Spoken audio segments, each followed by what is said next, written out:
So management, or rather strategic management of World Heritage, is both a conceptual framework which takes into account cultural, natural, social and economic values and aims for long-term protection. It should be consistent and has comprehensive approach, as we already were talking about it and listening about it. So it's strategic management is a system, a process and a plan itself. But in our view, from the World Heritage Centre, it's also a daily task for state parties. The need for an adequate management system for each World Heritage property is a requirement based both on the World Heritage Convention and the operational guidelines for the implementation of the World Heritage Convention. The requirement for a management plan was only included in 2005 into the operational guidelines, and we also heard about nomination process for older. So in like 40 years ago, so management plan was originally not a requirement for nominations either. The management of any World Heritage property should be based on their outstanding universal value, where, if you see my slide, authenticity is not something for natural sites at the moment. But also the framework for the management plans. Within outstanding universal value, you have the management issue and you have authenticity and integrity. And these two concepts are not always very easy to process with. So integrity is a measure of the wholeness and intactness of cultural and natural heritage and its attributes, but it's not always very easy to grab the true meaning. It's quite interesting that for the natural properties, you have a quite clear explanation in the operational guidelines, for examples, what integrity really means. For the cultural properties, you find it in the operational guidelines that it's under development. And that's why in my slide I put it in a slightly not in a very strong color for you, that these concepts that I was adding to integrity, so it's a social functional integrity, a structural integrity, and also visual integrity, is something that you would not find in the operational guidelines, but in the everyday management task you will have to encounter with it. And visual integrity is quite interesting from the point of view that any documents that the advisory bodies or the World Heritage Centre might have would not really talk about this definition as visual integrity. It's more like important views or vistas, but on our daily life and in our daily task, we could see that visual integrity is very important in the everyday management, especially for the buffer zones, settings of many sites, like for renewable energy projects. If you think about wind farm plantation, there is a requirement for state parties to take into consideration visual integrity as well. For the expression of authenticity, which is the essential qualifying factor concerning values, there is a little bit more clear explanation. Protection of the OUV through the management system is a task that the state parties have both on the international, the national, the regional and the local level, but everything should be focused on the outstanding universal value of the properties. And the effective implementation, as we heard about, it is really a very complex process. So for these tasks and obligations would not only stay with the development of a management plan, but to ensure participatory governance, to go into possibilities for funding, for providing a legal framework for the protection, and also a lot of more complex issues that would relate to World Heritage protection. And An effective management is a cyclical process. So it's a continuous cyclic process, including the development of the site management system and the management plan, the monitoring and management process, evaluating the data that's the result of the monitoring, and again adjusting the system, taking into consideration the results of the monitoring process. And ideally, the monitoring process would not only deal with the monitoring of the management plan, but the management system, the legal background, and all the framework that would provide for the management. And it's also an advisable thing to update the management plans and the management system periodically. We usually say it's every 5 years is the maximum time that's advisable. And no management can be developed without taking into consideration the spatial environment of a World Heritage property. This is, of course, a very simplified territorial perception of any World Heritage properties.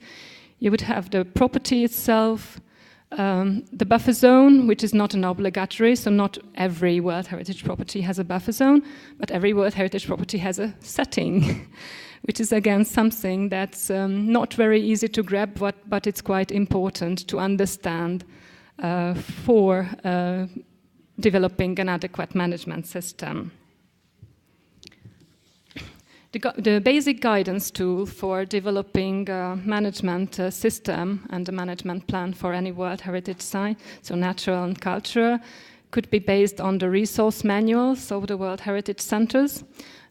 These two documents, the culture one dates from 2013 and the natural from 2012, was developed with the help of the advisory bodies of the World Heritage Convention, so ICOMOS, ICROM and IUCN. And they are both very comprehensive and would guide you through this very complex process. I think it's going to be in use for a very long time. However, its form and the very comprehensive nature of the document is not always very easy to understand. So the World Heritage Centre is working on the kind of adaptation, the document into the modern needs. So taking the core concept of the two documents, there is a process to try to adapt it into a more user-friendly mode, so into a web platform. And the advisory bodies are working on it together with the World Heritage Centre. And from this document, we got a clear issue of what kind of topics could relate to heritage management. So you see a very comprehensive approach. These approaches were not bright new, but quite new while developing the resource manuals, and today they are more and more implemented in practice. It's going to be a reference point, I think, for long times. I'm going to focus, because of my own background, more on the culture, so the management issues of culture, World Heritage properties.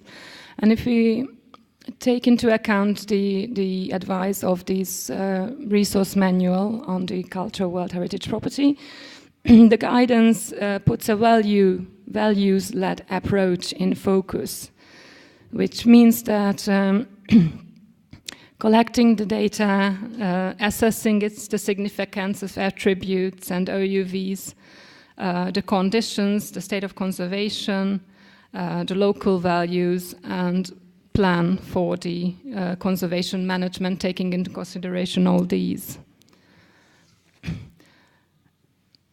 The process of developing a management plan could be broken down into 4 main phases.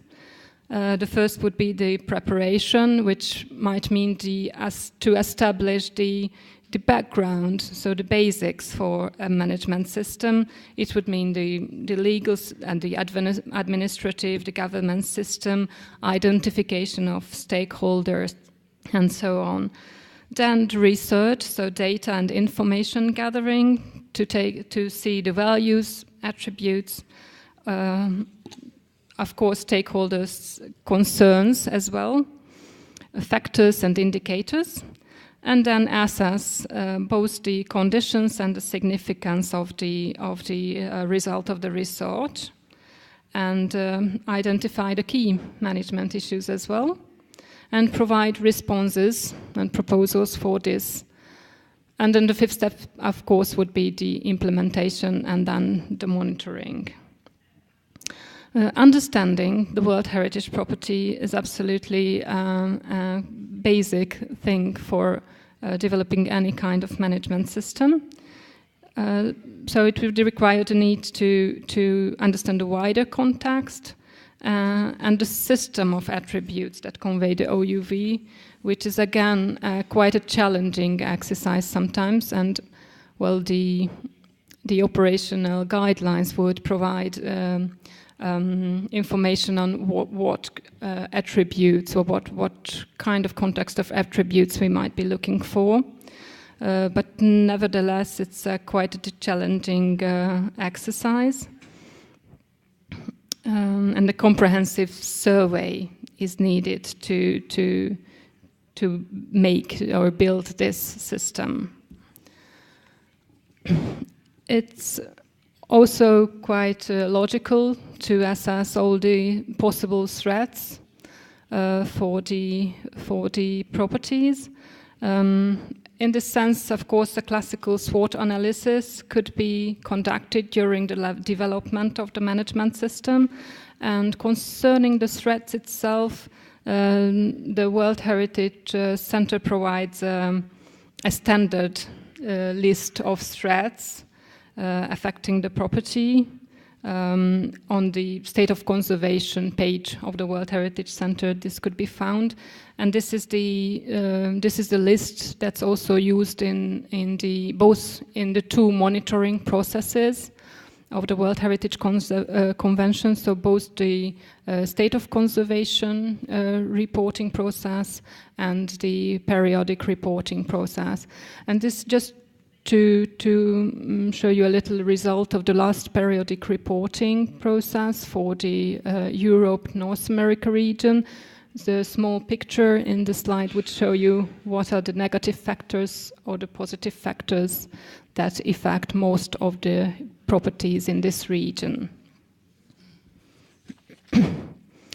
The result of the assessment might also lead to the need to develop other strategic documents in parallel to the management plan or after the management plan is already developed, focusing on special needs. So after understanding the properties, the special needs should be taken into account, like adaptation to climate change challenges, sustainable tourism management, also focusing on the possible carrying capacity of each site, and heritage conservation plans. So many aspects could be seen. Additionally, it is advisable to work on a disaster risk management planning, which could be either part of the management plan or a separate document as the site would require. Developing the management plan and the system and finding the adequate responses and proposals for a long-term future means that any kind of development of management system is a teamwork.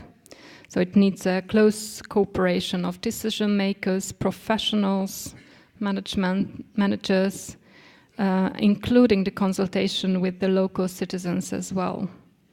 And the involvement of stakeholders is a crucial part of the management plan to be able to tailor it both to the needs of the property and to the needs of the stakeholders themselves. And each stakeholder would have its own responsibility, both in the development and the implementation phase. And then embedding the World Heritage Management System into the national governance system is a crucial point. As an integrated approach to any planning and further management is essential to guide the properties through any evolutional processes, steps over time, and to be able to maintain the property's values. So it should be adapted to the local needs. And sometimes it's quite difficult or challenged to find the place of the management plan in the national legal system. And of course, we could add several more gears into this slide, depending on the characteristics of a national legal framework, which could be very, very much diverse from state parties to state parties. And additionally, any kind of recommendation or strategies should be that relates to the World Heritage property that could be also added to the national and regional spatial planning system if it is needed for a proper and adequate management.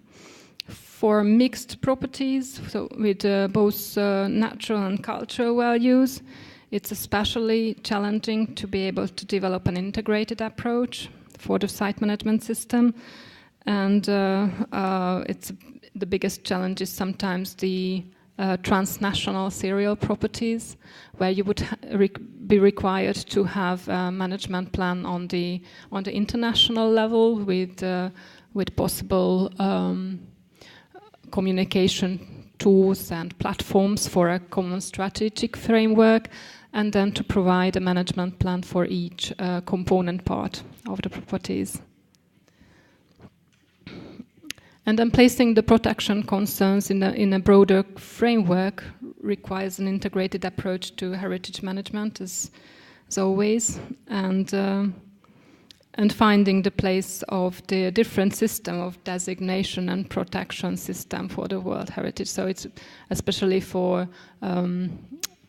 sites on a landscape level or for the buffer zone itself. So the national protection system should be tailored to what the World Heritage Convention requires to process through. And then making the management system work. And what will make it work is sharing the knowledge and practice and expertise.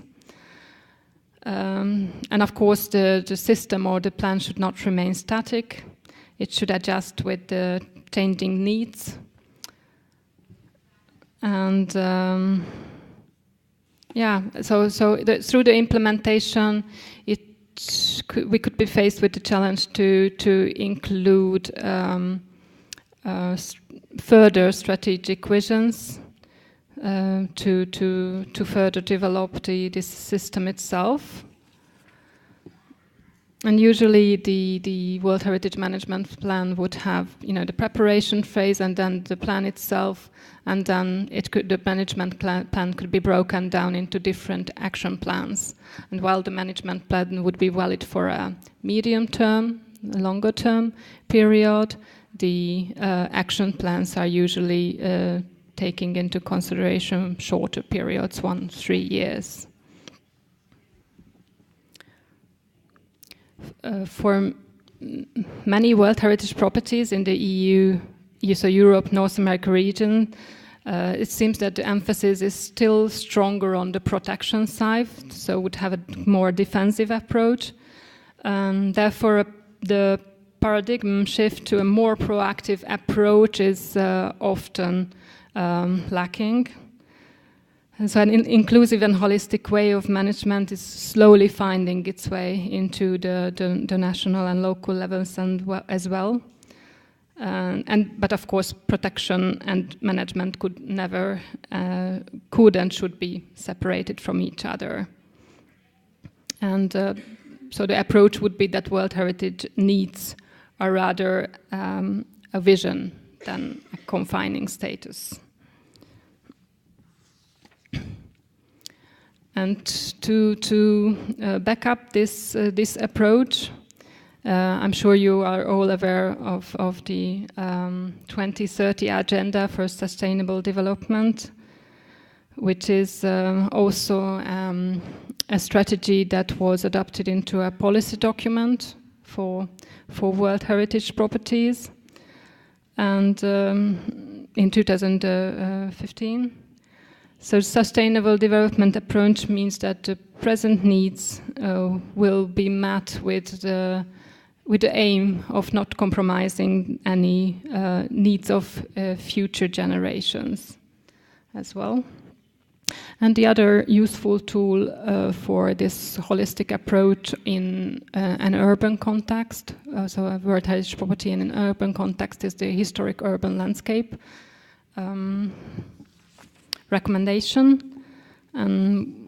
which is a very useful tool and could be adapted. Some tools and some ideas could be adapted even for non-urban sites as well.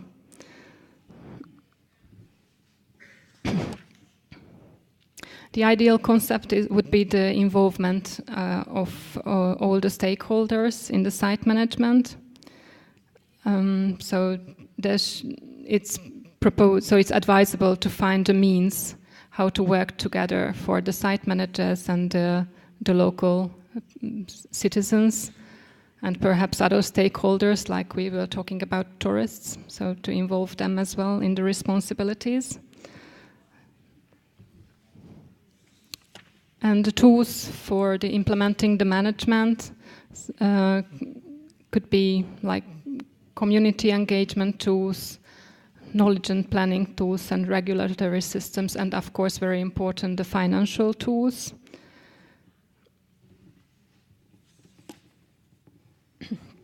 And during the implementation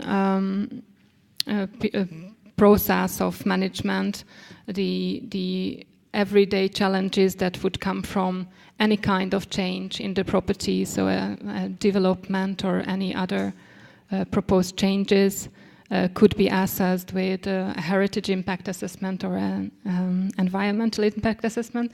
And this picture is from the website of the World Heritage Lab, or the Florence World Heritage website, so it's in use gratefully in many places. And I wish to talk about the transparency, the importance of transparency and easy access of the World Heritage Management Plan, and understanding the system itself. So in order to achieve the participatory approach of management plan, it is advisable to provide the knowledge for all the stakeholders, including local citizens, owners of the parts of the property, and just to provide you with some statistical data. According to the result of the second cycle of the periodic reporting, only 9% of the management plan summaries were distributed among the communities, and the rest of them were either not distributed or we don't know about. So to facilitate the communication, the use of any kind of information and communication technology should be welcomed and should be strengthened. And this would mean that sometimes the management plan document would not necessarily be a static hard copy document. I'm showing you as an example the Hadrian's Wall management plan, but it doesn't mean that because I know about it personally, that it's an online platform which citizens or any stakeholder could consult with a focused approach, what they need from the management plan. But of course, we do hope that many more exists all over. And in the very last part of my presentation, I just wanted to share with you what kind of picture we have at the World Heritage Centre concerning management plans and management system. As you may know, nearly 50% of the total number of World Heritage properties are situated in our region, so the Europe North American region, which would mean 514 World Heritage properties of course, cultural, natural, and mixed. And if we want to see how many management plans are available for the World Heritage Centre, it's a little bit more of the half of it. So it's 54% of what we know about. So this was added to the World Heritage website, so everybody could consult it. We also note that informing and updating the World Heritage Centre about the management plan is an extra effort from the part of the state parties. And if you just allow me to, because I did a little bit of research on the Italian properties management plan, and I should say that if we go into a more detailed research, then the picture is slightly better. So for Italy, I only found 25 World Heritage properties with a management plan out of the 54, which, by the way, is the highest number of World Heritage properties globally. So Italy has the most. But if I dig into the data, the picture was much better. So there are 34, and I will of course be very happy to share it with you, because there might exist many more. We just don't know about it. There's a lot of deteriorating factors in the whole process. And again, I just want to quote some data from the second cycle of periodic reporting. This was conducted for a region between 2012 and 2015. And according to the result, there were 440 management plans submitted during this period. And what you see on the slide is just a small comparison of how many World Heritage sites have a management plan if they are not inscribed on the list. So on the left, that you see for the tentative sites, you would only have 17% of the properties would have a management plan. So you can see that it's really a strong encouragement for World Heritage properties and to produce a management plan. And it's, of course, a very good possibilities for state parties to try out their hands how to produce a proper management plan, because the number for the World Heritage properties is much higher. And then there was the question, because periodic reporting is more about collecting quantitative data, and not, so it's really hard to see the real thing behind it, the real details behind it. But we received the data that approximately 50% of the World Heritage properties have fully implemented their management plan, and 45% partially implemented, which is a very ideal picture. We are not sure it is true, but it would be nice to see it's true. And only 23 properties had no management systems out of the 514, and 9 properties. The state parties told us that 9 properties does not have an inadequate management system. And just closing my presentation, I just wished to share with you the quote of the previous Director General of UNESCO of, again, the importance of participatory management. And thank you so much for your attention.